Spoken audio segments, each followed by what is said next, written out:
Assalamualaikum warahmatullahi wabarakatuh. Selamat datang kembali di perkuliahan kita.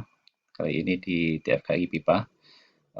Kali ini kita masih membahas tentang pendahuluan ya, seperti yang kemarin. Di pendahuluan untuk perkuliahan kita kali ini adalah,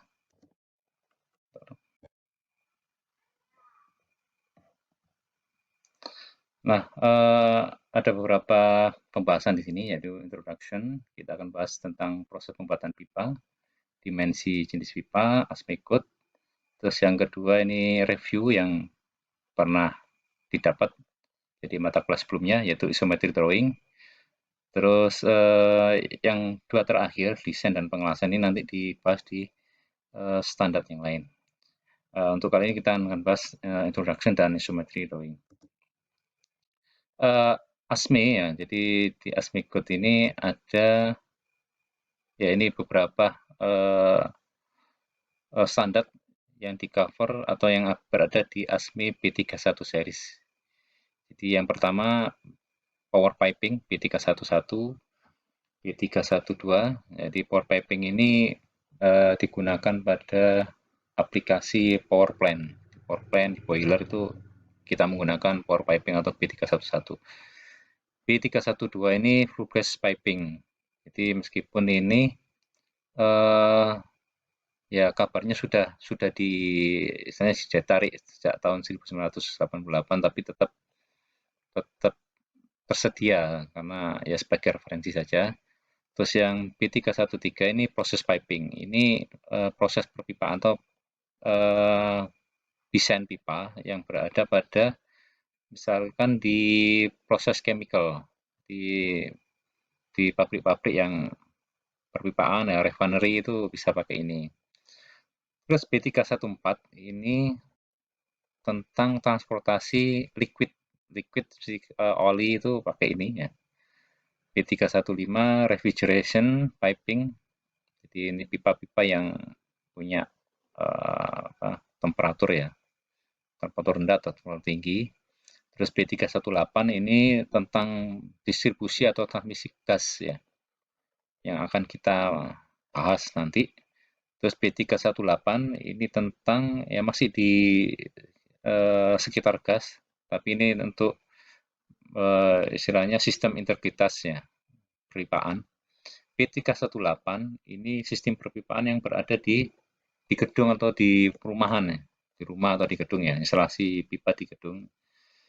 Terus B3111 ini ada slurry transportation piping system. Ini transportasi untuk ya cairan ya bentuk lumpur gitu ya. Terus B3112 untuk hidrogen, B31G.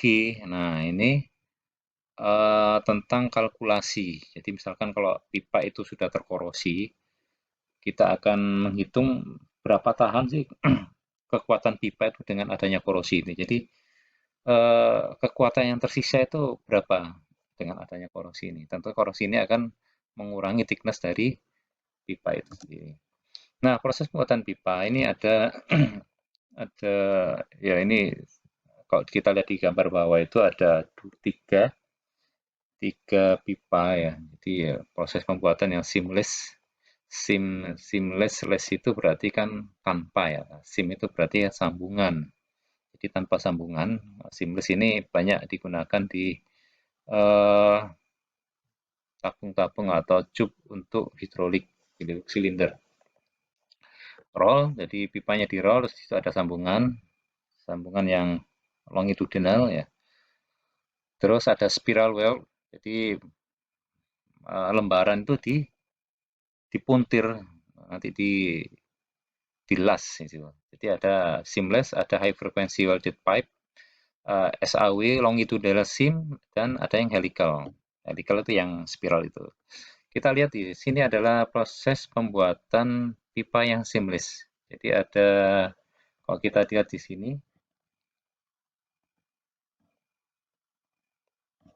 nah di sini pipa bentuknya billet ya, billet atau ya bentuk round bar gitu di laut ini. Tentunya ini yang dalam kondisi temperatur tinggi. terus di roll. Di sini ada mandril. Nah, mandril ini akan istilahnya membelah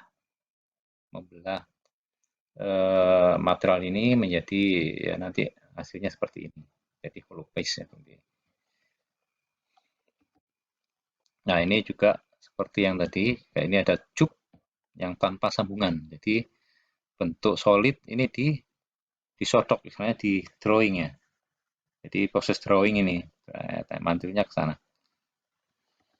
Nah, ini ada proses ya rolling. Jadi ada rolling, jadi plat dilewatkan ke roll-roll di sini, nanti akan berbentuk silinder. Nah, setelah itu nanti dilas di sini ya, pakai high frequency weld. Nah, ini di sini. Harusnya di sini. Nah, ini proses penyatuannya di situ. Nah, bentuk juga lagi adalah forming. Jadi pipa dibentuk seperti ini, terus dibentuk press bentuk O ini, dan nanti dilas. Nah, sedangkan spiral ya, spiral welded helical itu ya seperti ini ya. Jadi ini di roll, terus di roll helix. Nah, ini dilas. Nah, kalau ini double SAW, jadi ada yang dilas dalam dan dilas luar. Dia lebih kuat. Nah, terus dimensi pipa itu ada dua. Yang pertama adalah NPS, nominal pipe size. Mungkin saudara sudah pernah mengikuti atau pernah kenal ya. Jadi nominal pipe size ini ada ukuran tertentu. Jadi NPS di bawah 14. Jadi ini ada ketentuannya ini. Jadi diameter luar pipa ya itu yang diatur di NPS ini. Di NPS 14 ini diameter pipanya itu 14 ke atas ya. Itu sama dengan nominal angka NPS. Misalkan NPS 14 itu diameternya adalah 14. Berarti kalau NPS-nya 20 maka diameternya adalah 20 in. Sedangkan yang ke bawah 12 ke bawah ini ya nanti kita lihat ini di apa? Di tabel. Jadi NPS 2 itu misalkan ini adalah 2,375. NPS 4 berapa? Tidak ada itunya. Nah, selanjutnya adalah diameter nominal. Ini adalah sistem ISO di sini. Jadi diameter nominal atau DN. Ini ada apa? Ekivalensi DN 50 ekuivalen dengan NPS 2. Jadi kalau yang tadi itu kita lihat di sini adalah ya US ya. Terus yang ini adalah nominal. Nah, ini adalah perbandingan antara NPS dan DN. Jadi NPS per 8 itu adalah DN-nya adalah 6 ya. Dan seterusnya. Ini 1, ini 25 dan seterusnya. Nah, ini ada ketentuan di sini untuk size lebih besar dari NPS 8, DN dikali 25 ya, NPS 85 nah ini. DN dikali 25. Jadi ya 2000 ya. Nah, ketebalan pipa itu dinyatakan dengan angka skedul. Ya, misalkan NPS berapa? 20.